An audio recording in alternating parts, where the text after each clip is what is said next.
Appalachian sunrise meets my skin.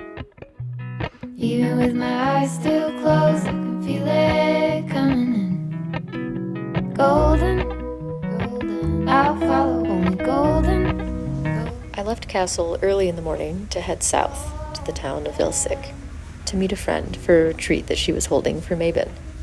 You might know Bex from the Witch's Cookery, who holds multiple witchcraft retreats a year. Spread out. And one she held for Beltane that I attended and vlogged a couple years ago. This one was only a day retreat, with Bex's signature food, a walk of identifying herbs, some spell jar creations and meditations, just to name a few activities. I'll follow only golden. Golden, golden things.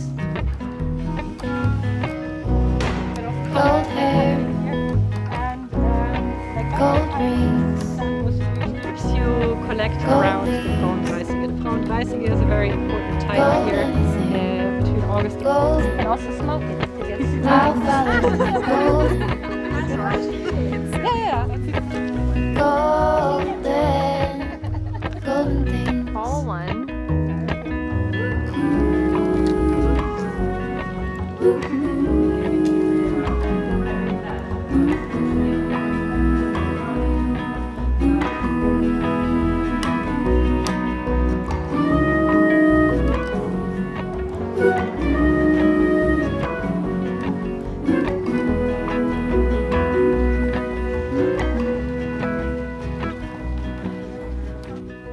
Walk up the river by my son. Beats that over. Overall, it was a super short visit, but fulfilling nonetheless. Then it was back on a train and headed even further south.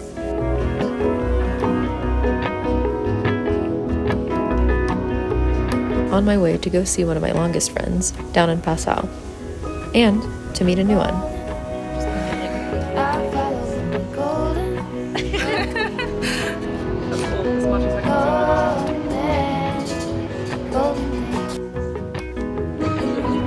Yeah. Gold birds. Gold strings. I work alone, so I'm always not paid. Hi. Gold words. So I never get videos of myself or Golden things. Golden. so. I follow only golden. Ella and I met some new friends in the graveyard we visited, Golden things. then decided to do an impromptu video together. I follow only golden. Okay. So Golden. copy you. Okay, sounds good. That's Okay. okay with you? Yeah, that works perfect.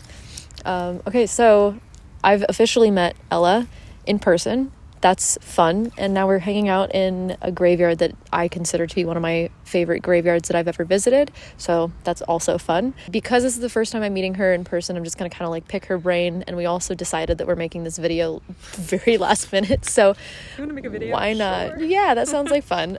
So I'm going to ask her questions, and I have my phone as a microphone, so I'm just going to like pass it off like a very professional person.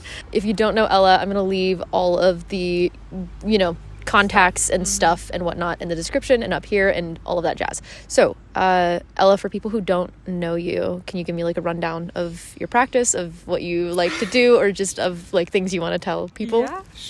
Yeah, sure. Okay, hi, my name's Ella. Thank you. We'll also be doing the same thing over on my channel, so if you want to know more about Olivia. But yeah, so my name's Ella Harrison. I'm a German folk witch. I live in Bavaria, and that's kind of what my content is like at the moment. Not at the moment, but like recently. More towards. I used to start off like Wiccan, and I think most people probably still know my Wiccan content. But in the last years or so, I've kind of moved more to folk magic of my region. I really like poisonous plants. I too work a lot with like necromancy, I guess you could say. And I'm for sure forgetting something that's like. We'll probably get there. Yeah. It's important we'll get there. Exactly. And I sew. All of the things that I can't do. So it's a good balance. Exactly. I mean, it's October. Well, when this video comes out, it's going to be October.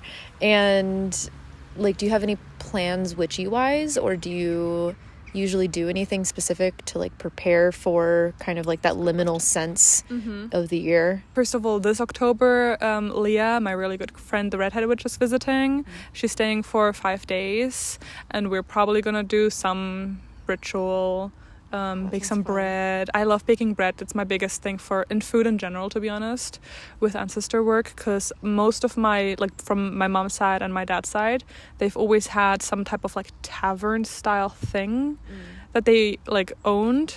So food has always been like a really big part of my ancestors, and so I like to cook and like bake traditional food that I know that they would have liked. And then my altar space, I do the typical cleanse, redecorate. I like to get in the mood of things with specific reading on that topic. And then this year I've started growing like belladonna. I have an essence of belladonna, and so I'll probably be working with that a little bit. I don't really tend to do anything specific on any specific day. I like to spread everything out over the season. Do you feel like spirits tend to be a little more restless or like more active around this time of year? And then like, if so, what does that mean for you or your craft, or like does that change things for you? Okay, so it's interesting because I feel like, and I've seen this on Threads, kind of a discussion where it's like, is the veil thinning or not? Like, I've seen that kind of be discussed. I personally do think the veil is thinning a little bit, where I think we're more able to perceive them because we're also looking out for them more. Because it's kind of like what was first, the chicken or the egg? I think because we're so aware of them this time of year, it feels like the veil is thinning, and then we do end up perceiving them much better. And they, I think, are aware that time is coming up. So I do think they're also in preparation, like, oh, party's happening soon, you know? Yeah, I feel like for me, it starts always with the like flickering. And like I start being like, is someone there? And then I look and there's no one there. Yeah. I have that. Also I have, and this is so rare for me, like, but very, very occasionally, usually it's right before sleep, I will hear someone say my name. And it's always a female voice, and I know it's my like one of my ancestors or like spirits that I really work with, but I'll have that. And usually my spirit work is throughout my dream state. Like dreaming for me is like where I do a lot of workings, actually. Like I'm a very lucid dreamer, and then I tend to like for example, if a spirit comes through, it's usually throughout a dream. And so for me, dreams are like super like I see a lot of divination in dreams. I get a lot of messages in dreams. Okay. Like when I was pregnant, I had a dream about that before I ever even found out, like that type of thing. But in that same dream, so this is like, I'm laughing about it, but like, you know, I actually dreamt that it would not be a full-term pregnancy. And like a lot of stuff just in my dreams always tends to happen for me. Interesting. So dreams are for me big, and that's when they become more intense. So I kind of go through phases with dreams becoming more intense and like less intense, but this is a time of year when they're more intense for me. Okay. Yeah. I was actually just about to bring up the whole thing that you were talking about with the spirits of like, is the veil really thinning, or do we just perceive them more? And I mean, I don't really know, but I do think that like us perceiving it as the veil thinning definitely has something to do with it, regardless if it does thin or not. Yeah. So I also feel like it kind of comes from somewhere. Like that's a pretty old piece of folklore that we have for so long already. Like it draws back for like so long. And it does make sense, obviously, that during this time of dying, like cultures would obviously perceive death a little bit more. Right. But I think, and I don't want to dismiss that folklore either, when people are like, no, the veil is always really thin.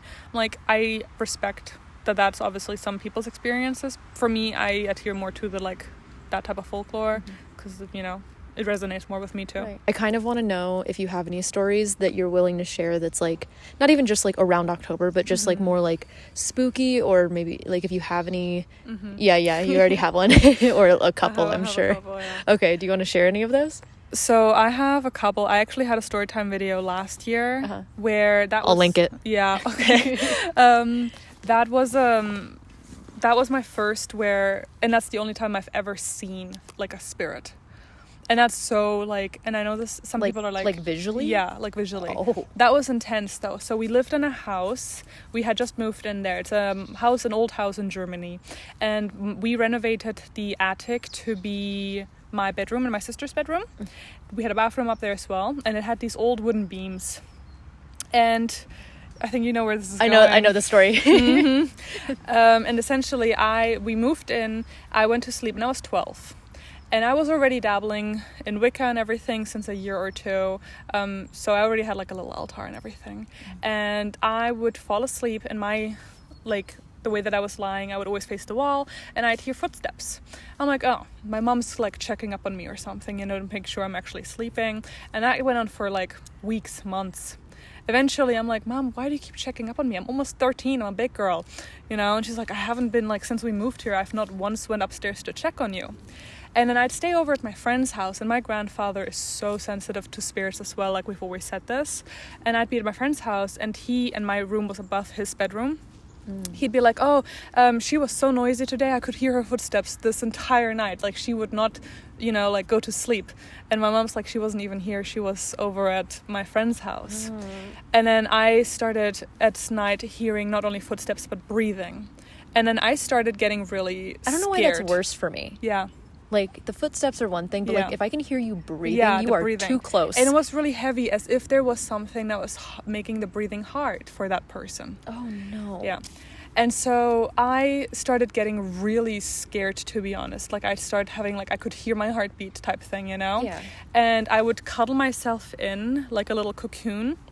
And then I remember this one specific night, I don't remember the date, but I remember the specific night where I had this little digital clock and I look at it and it's 2:00. I'm like, okay, I'll quickly go brush my teeth. It's like at night, 2:00 at night. I'm going to go brush my teeth, go pee real quick, come back. It's 2:03. I'm like, okay, cool. I cuddle in. Immediately the footsteps and the breathing starts. And I remember, and I was like 12, right? I remember being like, I'm going to face this even if it's the last thing I do.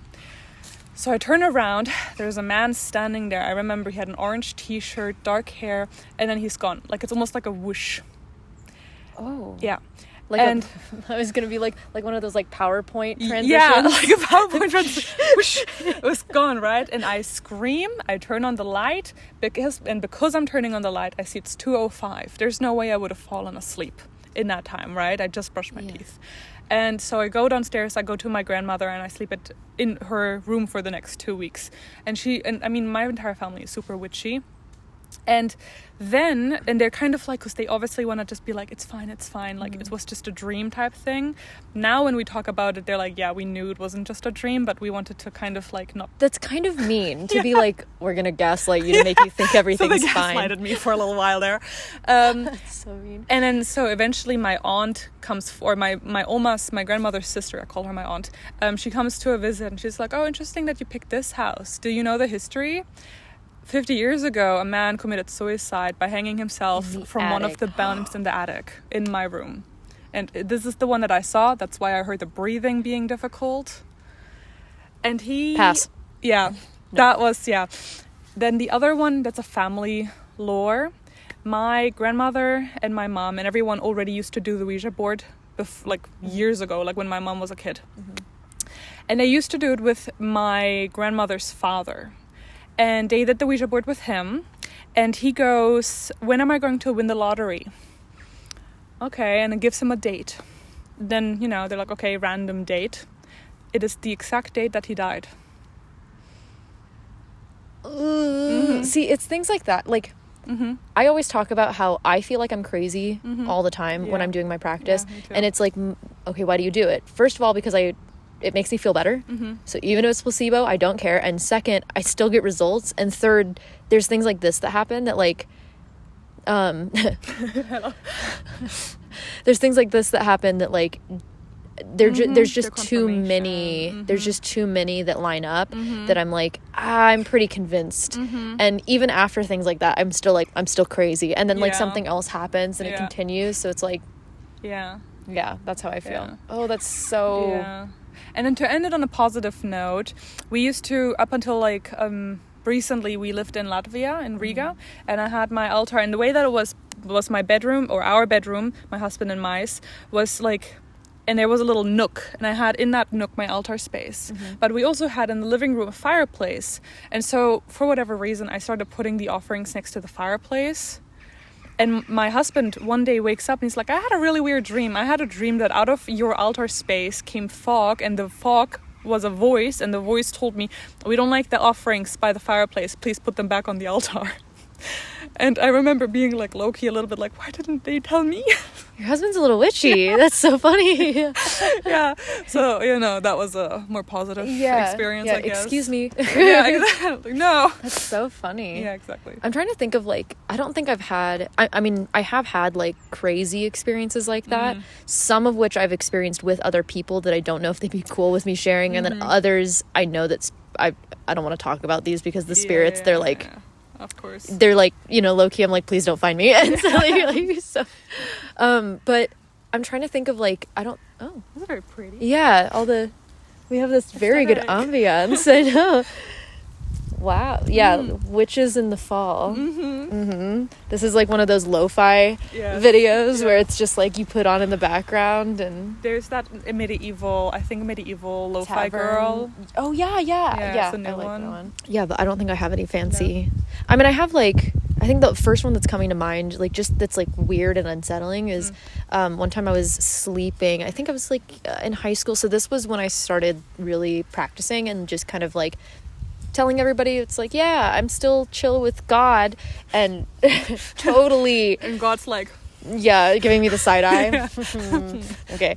But I was sleeping and it was in the middle of the night, and I remember getting startled by something and waking up in the middle of the night, and looking at the end of my bed and seeing two really tall dark figures just standing at the end of my bed, and for some reason in my brain I was like, like I was like, they want their picture taken, and so I turned naturally, and I took my phone and turned around and snapped like 5 photos in the dark of my room. And I don't remember my dreams. I usually don't ever dream or remember them, and so the next morning I didn't even have any recollection of this dream until I opened up my photo roll. My camera roll, and there's 5 photos, 3 of which are completely dark, and then 2 of them I had turned on flash, and it's just this like really blurry, foggy photo of just the end of my bed. And I wish I still had them. I don't, but like, that'd be cool. Yeah, so see, my battery just died. Sad. Very, very strange. All right. So my camera just died. I don't know where we cut off, but we're saying picture. Yeah, you don't have the pictures anymore. I don't have the pictures anymore. But we are going to move on a little bit from here, and if you want to see us chat a little bit more, then go over to Ella's page and we'll have a little more chatty stuff there. Yeah. But onward with the vlog. Bye. Transition. Yeah. Transition. I was admittedly exhausted the entirety of this trip, especially with the consistent moving around, and I really just wanted to spend time with my friends, so I didn't really film much. Other than editing at their office while they worked, we sketched by the river. I attended one of their very impressive violin lessons.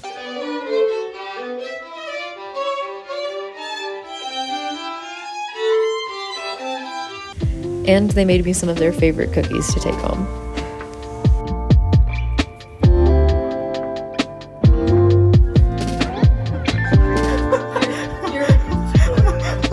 That's Parmesan. Dumping it on there. This is a very healthy relationship.